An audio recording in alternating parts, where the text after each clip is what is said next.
Last 15 বছর ধরে আমার হাজব্যান্ড রাত্রিবেলা অফিস থেকে ফিরে প্রায় 30 থেকে 40টা স্ট্রিট ডগসের খেতে দেয়।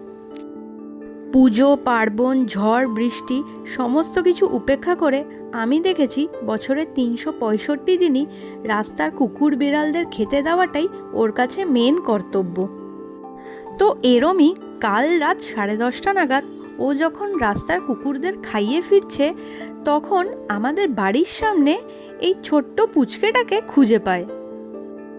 ও মনে হয় কারুর বাড়ির পোষ্য, কিন্তু কোনো কারণে রাস্তা হারিয়ে ফেলে আমার হাজব্যান্ডের পিছন পিছন ঘুরতে থাকে এবং আমাদের বাড়ি অবধিও চলে আসে।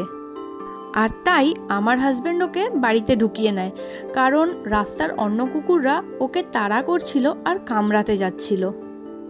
কিন্তু আমাদের বাড়িতে তো অলরেডি আমার পোগোসোনা আছে, জানি না পোগোর সাথে ও কতটা মিশে উঠতে পারবে। বেশি বয়স ওর না, 3 থেকে 4 মাস বয়স হবে হয়তো। আমার শ্বশুরমশাই ওর নাম রেখেছে চিঙ্কি।